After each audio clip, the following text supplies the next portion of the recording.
Au nom du Père, du Fils et du Saint-Esprit, ainsi soit-il. Bon. On va mettre ça ici. Je vous demande pardon. Voilà. Alors. Donc, aujourd'hui, je voudrais, j'espère, rentrer un petit peu dans l'art.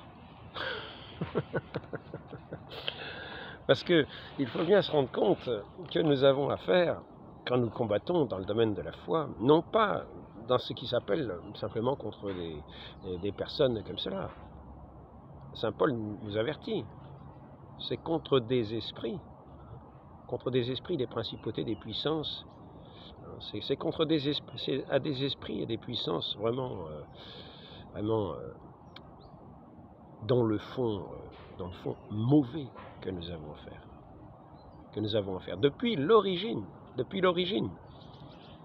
nous avons affaire à des esprits contradicteurs. Ce qu'on appelle Satan, c'est l'opposé. C'est l'opposé. C'est celui qui contredit, qui tape. Et nous avons ici-bas une bataille à mener. Il y a eu cette bataille dans le ciel entre l'ange, l'archange Michel et ceux qui le suivaient, et le rebelle et ceux qui suivaient le rebelle. Ceux qui suivaient le rebelle ont subi la déroute. Ici-bas, ils subiront la déroute de la même manière. Parce que même s'ils emportent quelques positions, s'ils emportent des royaumes, comme ils l'ont fait, s'ils prennent la tête de pays, comme ils l'ont fait, pour imposer leur joug dans la négation de tout ce qui est vrai, noble, juste, bon, etc., pour mettre leur ordre paradis, leur paradis terrestre, qu'on ne voit jamais. La révolution a été faite. Je parle de la révolution, mais tous ceux qui sont des révolutionnaires ont toujours voulu faire ces révolutions pour mettre leur paradis, leur bonheur, leur justice. Et vous ne voyez jamais ça. Avec eux, c'est toujours de pire en pire, de génération en génération. Toutes ces générations de révolutionnaires n'ont jamais vu le bonheur. Ils ont promis le bonheur, ils ne l'ont jamais vu. Ils se disent, c'est demain que ça va venir.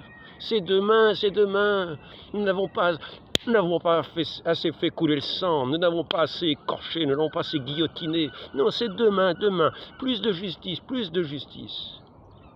Alors que de l'autre côté, vous avez ceux qui sont combattus par ces nihilistes, ces négateurs de la vérité, ces négateurs des choses les plus élémentaires. Maintenant, on va jusqu'à nier l'identité des personnes.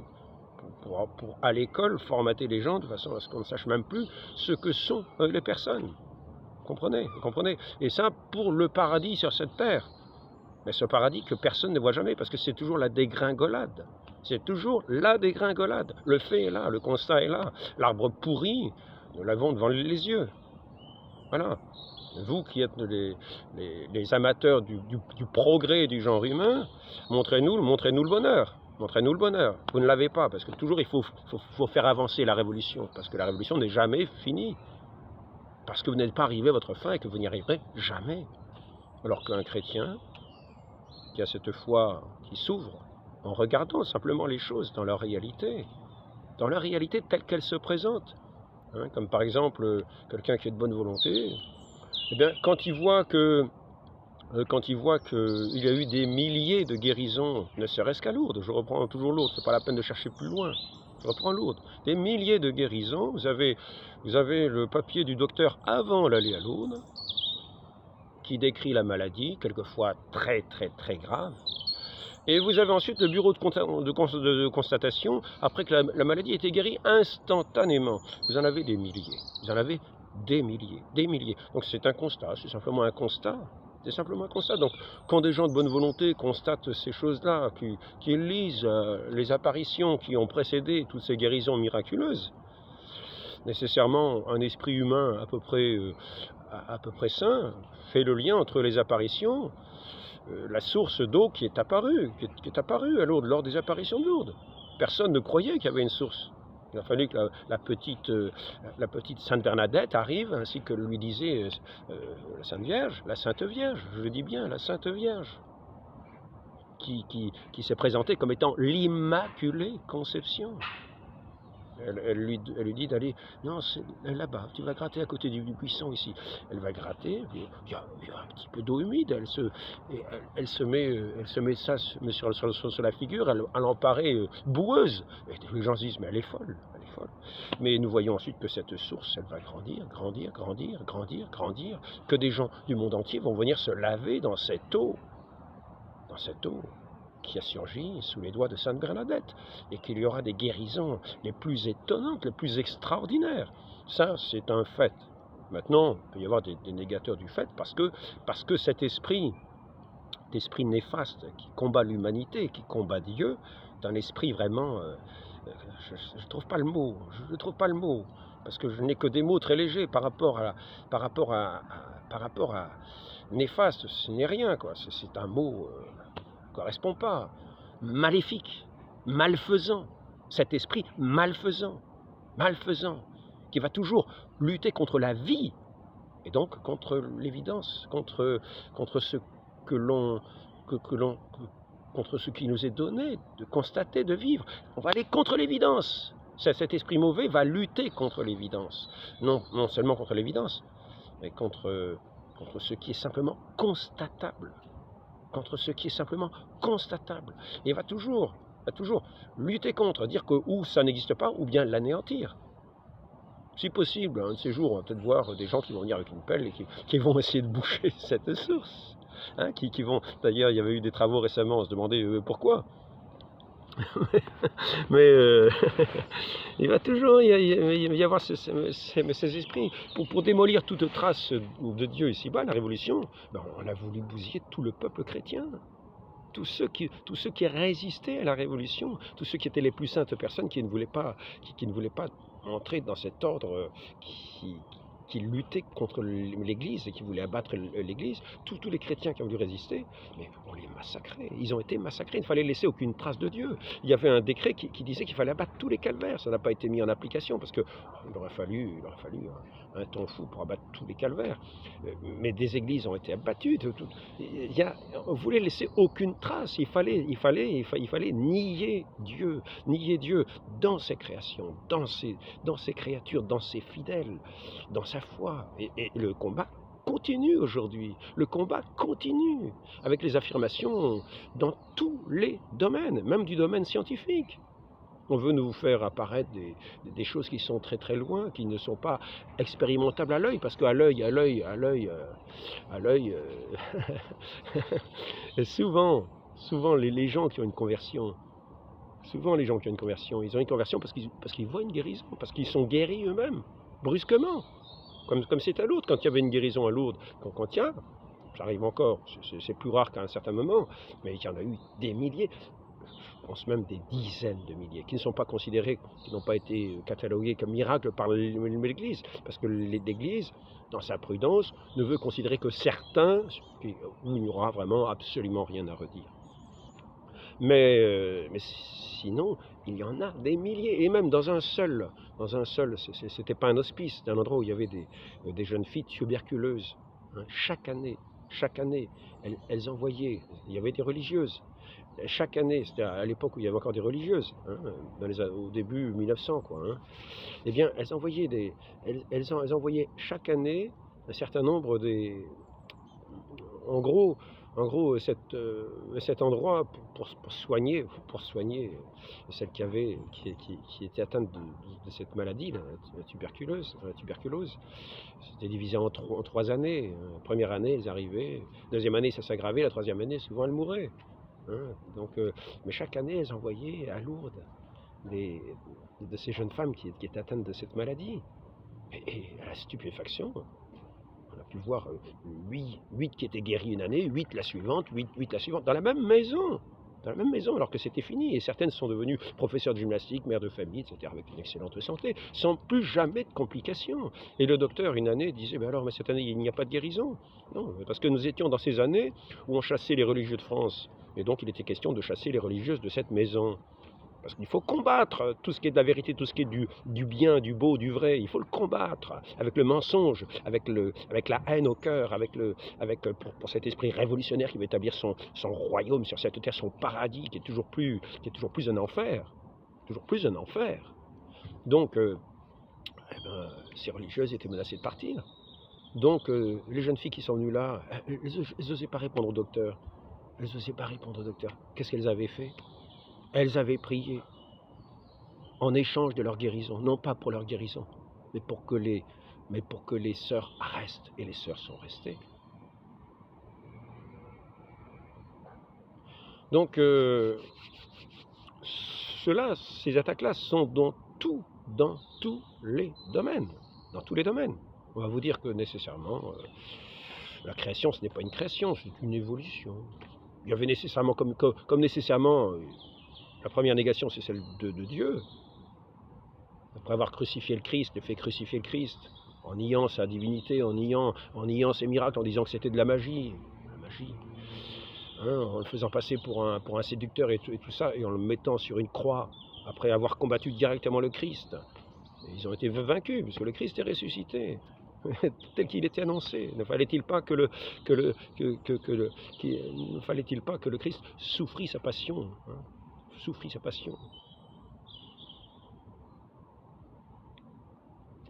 avant d'entrer dans la gloire, dans cette résurrection. Oui. C'était annoncé dans les Écritures. Donc voilà, mais ce monde a voulu le combattre, il l'a vu. Et quand je dis ce monde, je parle bien de cet esprit de Satan, de tous ceux qui lui appartiennent.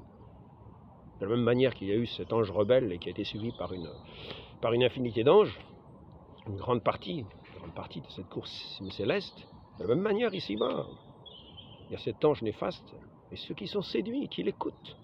On a combattu notre Dieu déjà dans ce jardin du paradis à l'origine.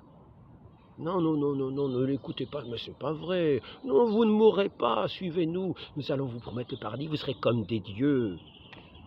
Alors il faut bien comprendre ces paroles. Il faut bien comprendre à qui nous avons affaire. Et quand nous discutons avec ces gens qui sont sous ces théories, sachons que nous n'avons pas affaire simplement à des hommes, mais à des gens qui sont empreints de cet esprit néfaste. Alors il s'agit de prier à leur intention, il s'agit de les combattre par la vérité, par la prière, par l'exemple,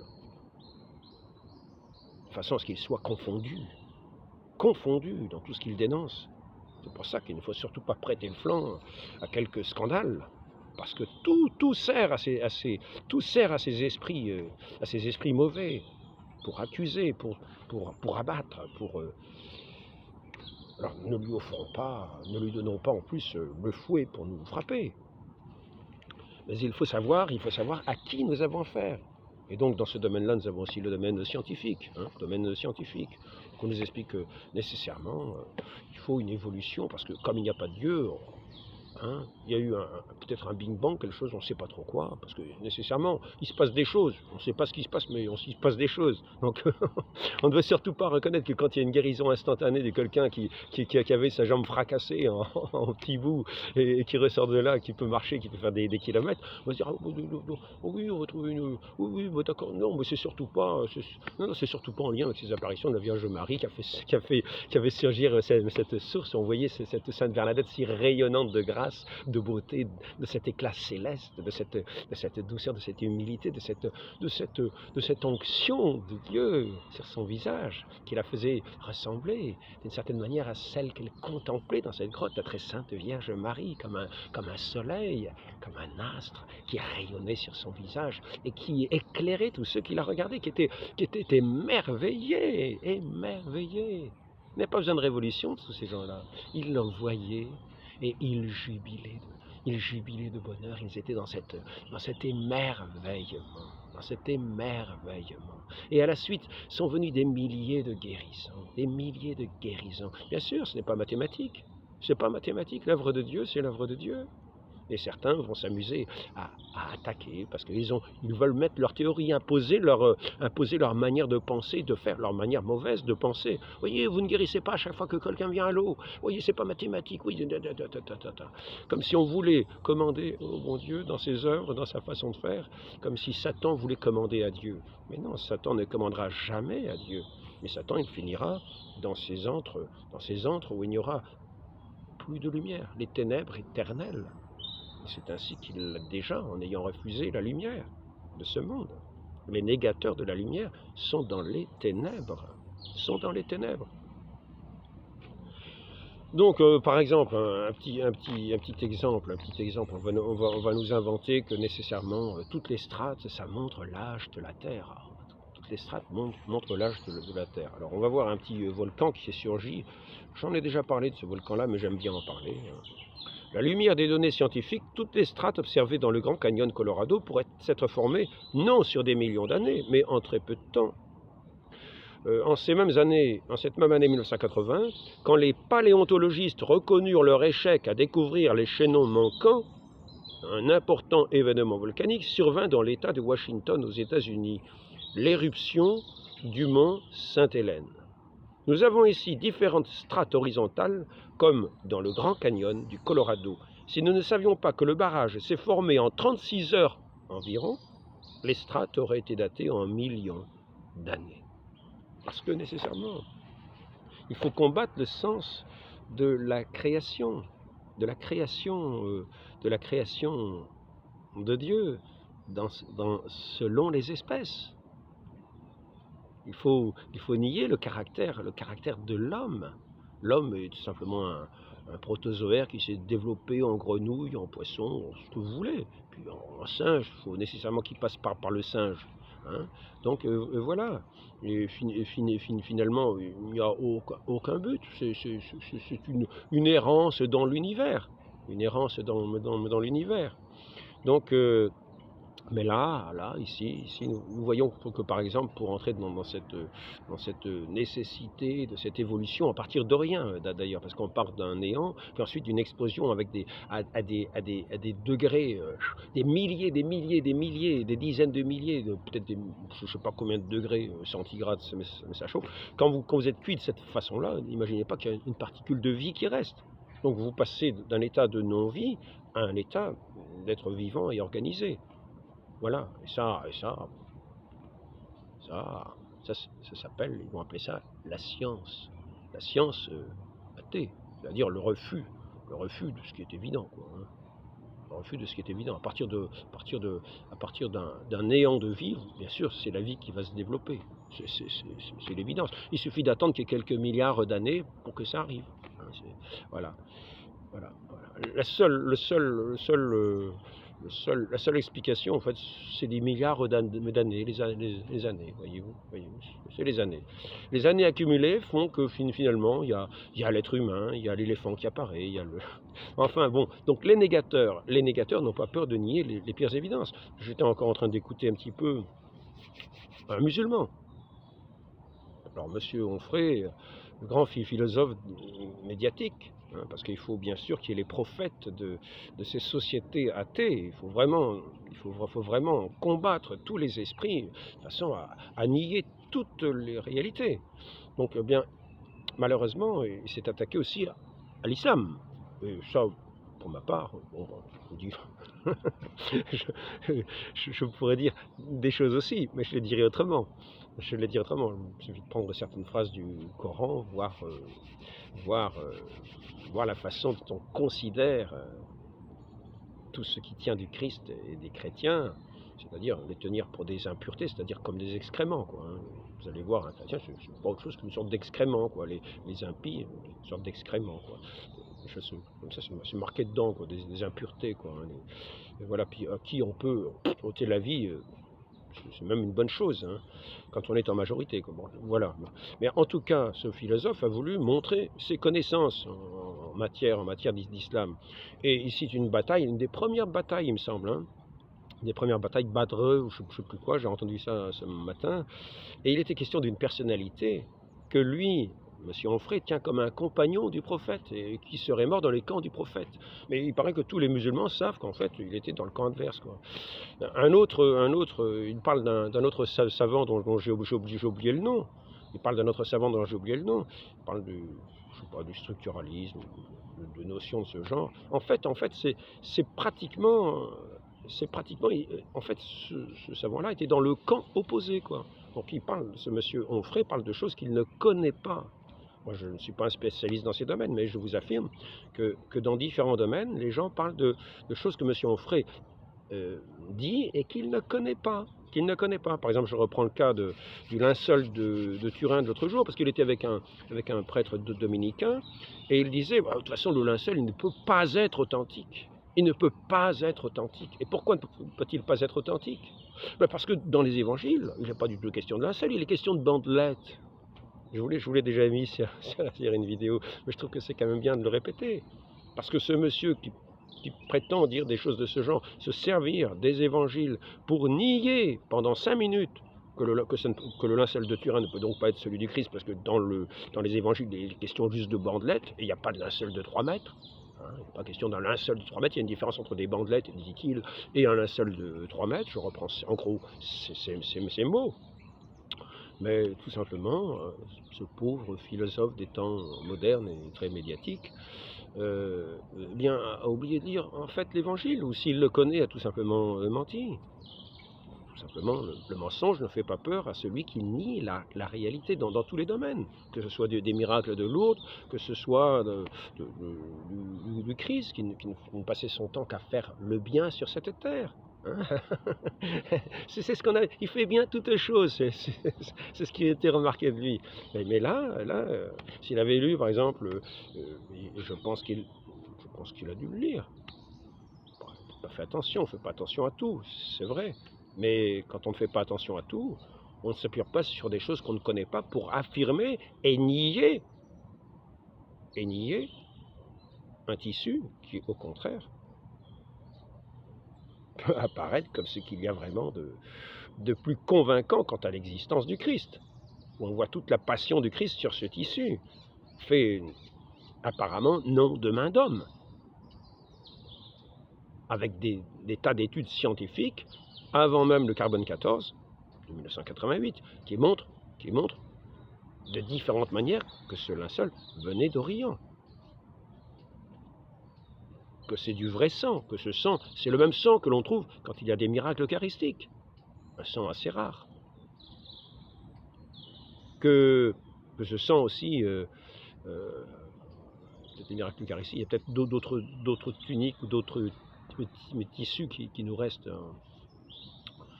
Bon, donc, il suffisait de prendre, par exemple, l'Évangile selon saint Matthieu, chapitre 27, verset 59. Saint Joseph d'Arimathie descend le Christ de la croix, il le met dans un linceul immaculé. Voyez, une nouvelle fois, erreur, mensonge, parle sans savoir, ou bien alors parle contre l'évidence des textes. Donc, ce que je veux simplement dire, c'est que il ne faut pas tomber dans ces pièges ou de vouloir discuter avec des gens qui vont avancer des choses qui sont totalement fausses, qui vont tout simplement mentir. Et c'est pour cela, dans un commentaire, je voyais, oui, je préfère qu'il y ait des débats, parce que là, quand quelqu'un parle comme ça, il ne laisse pas à l'autre l'occasion de se défendre. Mais si, bien sûr. Quand il y a un document qui est comme ça fait, un exposé d'une certaine manière, là il s'agissait d'un article du Monde que j'ai retransmis sur cette chaîne dans une petite vidéo, où il est dit que le mythisme, c'est-à-dire ce courant de pensée qui disait que le Christ n'a jamais existé, de façon qu'on a nié à l'époque en le voyant, sa divinité, dans toutes ses œuvres, dans tout ce qu'il disait, dans tout ce qu'il faisait. Là, c'est carrément son existence que ces mythistes veulent nier. Pour des nihilistes, quelle plus belle performance, oui. Donc ce mythisme, d'après les historiens, n'a en fait aucun argument à mettre face à l'histoire, donc il ne tient pas debout, quoi. C'est un article du Monde. Il parlait des mythistes.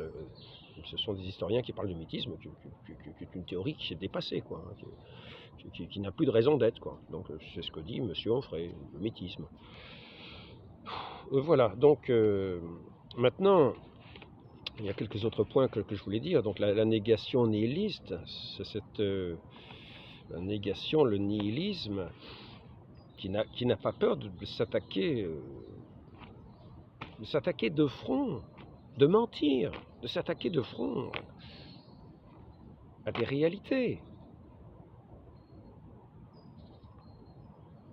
Je vous en ai cité quelques-unes. Par exemple ici, vous voyez quelqu'un sur une chaîne, hein, sur une chaîne dans ses vidéos, il aime bien essayer de démolir tout ce qui est de la foi. Et là, il s'est attaqué à les apparitions d'Antoine Fatima. Et il disait, ah oui, vous savez, alors il donnait la grande explication, c'est la Lucie, c'était né à une personne extraordinaire, avec une personnalité extraordinaire, très prononcée.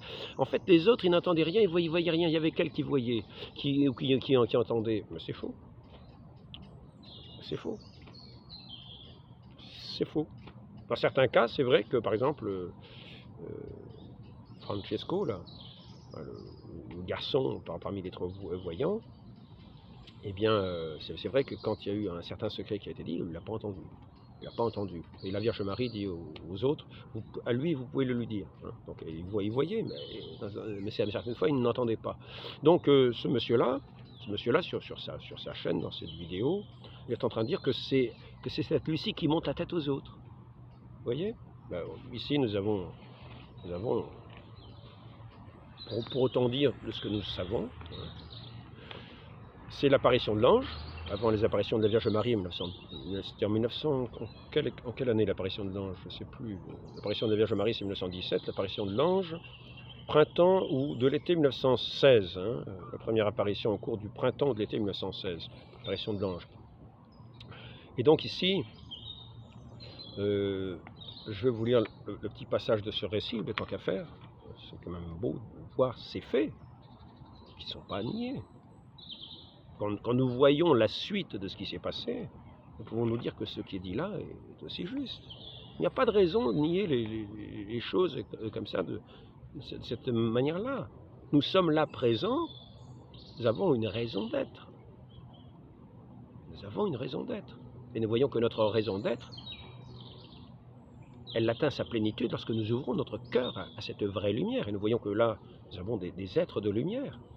Et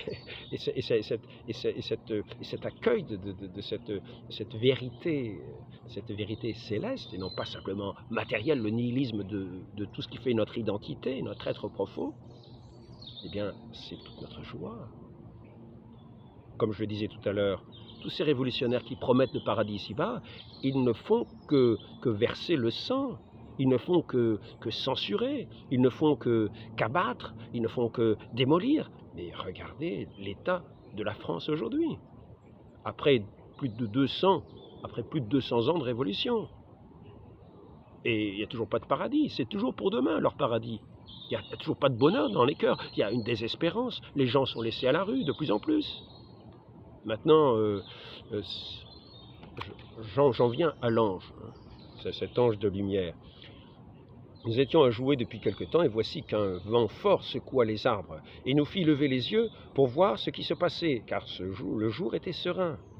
Alors nous avons aperçu à une certaine distance au-dessus des arbres qui s'étendait au levant une lumière plus blanche que la neige, présentant la forme d'un jeune homme transparent, plus brillant qu'un cristal, traversé par les rayons du soleil. Nous voyons un petit peu la même description avec un ange de la résurrection qui vient se poser sur une pierre. Sur la pierre du tombeau. Alors ici, à mesure qu'il s'approchait, nous pouvions en distinguer les traits. Un jeune homme dans les 14 à 15 ans, d'une grande beauté. Nous étions surpris et à demi fascinés. Nous n'avons pas soufflé mot. En arrivant auprès de nous, il dit « Ne craignez pas, je suis l'ange de la paix, priez avec moi. » S'étant mis à genoux, il courba le front jusqu'à terre, porté par un mouvement surnaturel. Nous l'avons imité, nous avons répété les paroles que nous l'avons entendu prononcer. Mon Dieu, je crois, j'adore, j'espère, je vous aime. Je vous demande pardon pour ceux qui ne croient pas, qui n'adorent pas, qui n'espèrent pas, qui ne vous aiment pas. Ayant dit cela 3 fois, il se releva et dit « Priez ainsi. Les cœurs de Jésus et de Marie sont attentifs à la voix de vos supplications. » Ensuite, il disparut. Nous voyons bien ici qu'il s'adresse et que les 3 enfants l'entendent, non pas seulement la fille aînée qui manipulerait plus ou moins les aînés. Dans un autre passage de cette même vidéo, il dit que c'était une hallucination, qu'il y avait ensuite, lors du grand miracle du soleil, vu par 70 000 personnes, certains disent jusqu'à plus de 100 000, plus, et qui faisait le lendemain la une d'un haut século, un journal franc-maçon. Ça faisait la une de ce journal, Miracle du Soleil, Miraculo, je sais pas quoi, là. Eh bien, et il dit en plus, oui, c'est une hallucination collective. On a dit, oh le soleil, puis tout le monde s'est mis à voir quelque chose. Imaginez, faites ça, dites, oh le soleil dans la rue, vous allez voir si les gens voient le soleil qui fonce sur vous en tournoyant. Je ne pense pas. Et puis, hallucination collective, chacun a sa pensée propre. Qu'est-ce que ça veut dire, hallucination collective? Et donc, il dit en même temps, de toute façon, personne n'a rien vu dans les villages autour. Il paraît que c'est marqué dedans. Jusque dans 40 km autour, on a vu ce signe. Il a été vu jusqu'à 40 km autour. Ben, je ne peux rien, marqué là-dedans, quoi. Alors, c'est peut-être faux, on ne sait rien. Mais en tout cas, c'est ce qui est mis là. C'est ce qui est mis là. Donc dire que personne ne l'a vu autour, ben, c'est s'avancer. Donc on avance toujours des choses fausses, on nie la vérité, et on combat la vérité. Donc il faut savoir à qui nous avons affaire, et ne pas discuter comme si on était avec des gens honnêtes, en leur accordant un crédit. Non. Il y a des gens qui sont de bonne volonté qui ne savent pas. Il suffit de dire une fois certaines choses, et ces gens-là entendent, ils ont des oreilles pour entendre. Notre Seigneur ne va pas répéter 36 fois les mêmes choses. Il parle aux pharisiens. Regardez la façon dont il parle aux pharisiens. Il leur dit des choses justes, mais il sait bien ce qu'il y a dans le cœur de ces gens. Il sait bien ce qu'il y a dans le cœur. Il est marqué, il connaissait ce qu'il y a dans le cœur de l'homme. Donc il connaissait ce qui était dans le cœur de ces gens. Il connaissait leurs mauvaises pensées. Il le dit à plusieurs reprises. Pourquoi avez-vous ces mauvaises pensées en vous-même? Donc il ne parle pas comme à des honnêtes gens. Par contre, il leur dit des choses justes. Pas nécessairement pour ceux qui sont en face et à qui il s'adresse, les pharisiens, mais aussi pour ceux qui sont autour. Donc dans ces débats-là, où les gens voudraient que ce soit nécessairement des duels, faisons très attention à ces duels, car il y a des gens pour qui le mensonge n'est pas un péché, parce que pour eux, il n'y a pas de péché. Ou s'il y a un péché, en tout cas, nous en sommes les propagateurs dans tous les domaines. Quelquefois, ils sont animés par cet esprit monstrueux. Quand je dis monstrueux, c'est parce que nous en voyons les conséquences. Quand nous voyons ce qui s'est passé à la Révolution française, cet esprit de la Révolution française est un esprit monstrueux. Non seulement parce qu'on peut le voir, on peut voir les abominations qui ont été commises, tout ce qui est de plus ignoble, mais dans toutes les révolutions, dans tous ces mouvements-là, parce qu'il s'agit de prendre le pouvoir, il s'agit d'écraser, il s'agit de combattre, il s'agit de nier. On va parler de démocratie. On va parler de démocratie. Et on prendra pour ça cette phrase de Rousseau, nous les forcerons à être heureux. Nous les forcerons à être heureux. Mais, comme je l'ai dit tout à l'heure, ceux qui ouvrent leur cœur à Dieu, et ces sociétés avant étaient entièrement avec un cœur qui était disposé, parce que toute la société prêtait à cela, à ouvrir son cœur à Dieu, qui est notre vie véritable. Eh bien, toutes ces sociétés-là ont été abattues. Je ne sais plus exactement ce que je voulais dire, j'ai perdu le fil.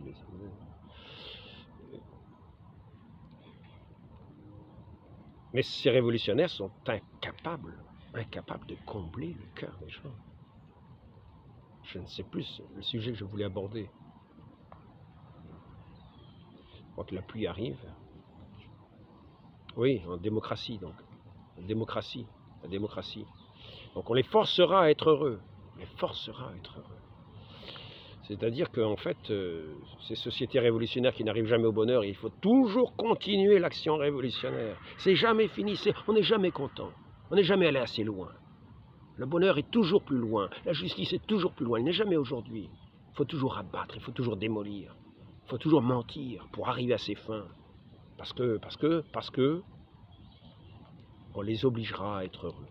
On les forcera à être heureux. Donc par le mensonge aussi, on les forcera à être heureux. Après ça, on va parler de démocratie. C'est-à-dire que dans cette façon de penser, nécessairement, on va forcer les gens à être heureux. C'est-à-dire qu'on va les conduire contre leur volonté. Et c'est ce qui s'est passé toujours. C'est ce qui s'est passé toujours. Car quelle est quel est le désir du cœur de l'homme? Il aspire à ce qu'il y a de plus beau, de plus vrai, de plus juste, de plus noble, à l'amour, Et cet amour dans lequel il vivait dans ces sociétés avant. Maintenant, dans cette idée de démocratie, on veut montrer que cette justice n'est pas la justice. On va nier la beauté de ces sociétés passées. On va dire que c'était l'obscurantisme. On va cracher dessus. On va la condamner. Et on va tuer dans un apparat de justice tous ceux tous ces témoins de cette société-là. Tous ces témoins, en les faisant passer comme dans un procès où ces gens-là n'apparaissent pas comme des saints, comme toutes ces religieuses qui sont passées à la guillotine, mais comme des mauvaises personnes, alors qu'elles s'occupaient des enfants, des pauvres, des abandonnés, dans une charité tout aimante, dans une foi vraie et humble. Eh bien non, on va les faire passer pour des mauvaises personnes. Elles arriveront à la guillotine en chantant. Ce sera sans doute au désespoir de ces révolutionnaires d'un paradis, d'un nouvel ordre. Hein, paradis satanique, paradis du mensonge, paradis de la haine. C'est la haine qui va toujours contre la vérité. Alors donc voilà pour ces philosophes médiatiques. Et donc, quand on nous parle ensuite, après ça, de démocratie, il faut savoir que ce sont des gens qui ont réussi à prendre le pouvoir et qui vont mener les gens, non pas par la vérité, mais on va les forcer à être heureux, c'est-à-dire on va les forcer à faire ce qu'on veut. Donc il y aura des débats, et ce ne sera pas le plus vertueux qui l'emportera, ce sera peut-être le plus vicieux, le plus menteur, celui qui se montrera sous le meilleur visage pour séduire les sociétés, pour séduire les cœurs, mais non pas pour faire finalement la volonté des gens qui est simple, de pouvoir travailler, de pouvoir vivre selon leurs coutumes, leur manière d'être. Ils ont hérité de leurs parents, dans leur patrie. Qui a demandé à ce qu'il y ait une invasion de l'islam en France? Est-ce que le peuple a vraiment demandé? Est-ce que le peuple français veut vraiment demander à ce qu'il y ait une invasion de l'islam en France? Et c'est pourtant aux dirigeants de veiller au bien du peuple.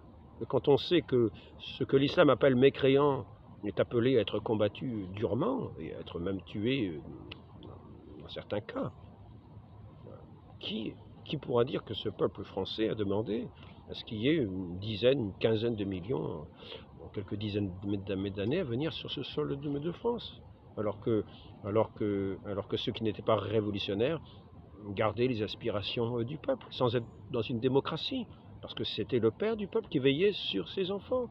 Le roi était le père du peuple qui veillait sur ses enfants, et qui veillait aussi à ce que cette vérité, qui est celle spirituelle avant toute chose, puisse être communiquée à chaque sujet du royaume de France. Ainsi, il y avait comme une communion, il y avait une véritable communion entre le roi et ses sujets. Le roi n'était pas plus riche, du point de vue de la grâce, que le moindre sujet qui travaillait durement dans un champ. Et le roi pouvait payer de sa personne, quelquefois, à la guerre, on risquait sa vie, et était sans cesse aux affaires de son royaume, loin de s'imaginer qu'ils étaient là des rois feignants. Oui, ça c'est toujours l'accusation révolutionnaire, mais ce n'est pas la vérité. La vérité est autre, c'est que ces personnes-là n'étaient pas des mauvaises personnes, et que ceux qui ont voulu prendre leur place, eux, avaient d'autres aspirations.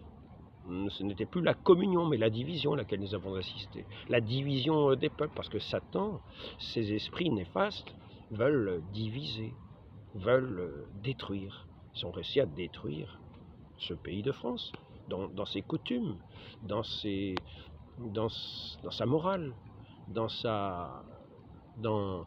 toutes ses aspirations, à porter le désespoir. À faire désespérer de l'humanité, à faire désespérer de tout. Parce que c'est la négation. Depuis le péché originel, la négation de Dieu, la négation des serviteurs de Dieu, la négation des œuvres de Dieu. Voilà. Ils appellent ça la philosophie, c'est-à-dire l'amour de la sagesse. Mais non, ce n'est pas l'amour de la sagesse. C'est au contraire la haine de la sagesse. Parce que la sagesse, c'est le Verbe incarné, notre Seigneur Jésus-Christ. qui a été crucifié par ceux qui ont cette haine de la sagesse éternelle. Voilà, donc c'est juste un petit rappel pour bien dire que ce qui est médiatique n'est pas forcément, et même aujourd'hui, plutôt à l'inverse de la vérité. Il nous faut tenir bon dans la foi. Ce qui est vainqueur du monde, c'est notre foi. C'est ainsi que dit saint Jean dans son épître. Le vainqueur du monde, c'est notre foi. Demandons cette grâce à la très sainte Vierge Marie, de pouvoir demeurer dans cette foi et de savoir où sont nos ennemis pour les combattre. Ça ne veut pas dire de les haïr, non. Il faut aimer nos ennemis. Mais il faut savoir les combattre.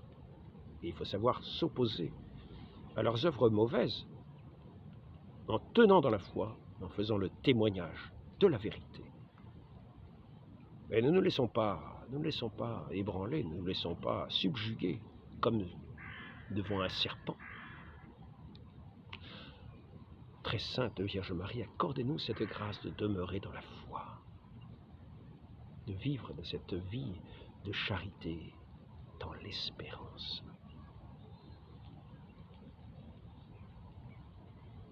Et dans ce bonheur déjà présent, malgré tous les combats, toutes les difficultés ici-bas, mais ce bonheur déjà présent au cœur du chrétien, celui qui a mis sa foi, celui qui est ressuscité des morts, notre Seigneur Jésus le Christ, vrai Dieu, le Verbe éternel, qui s'est fait homme. Ainsi soit-il, au nom du Père et du Fils et du Saint-Esprit, ainsi soit-il.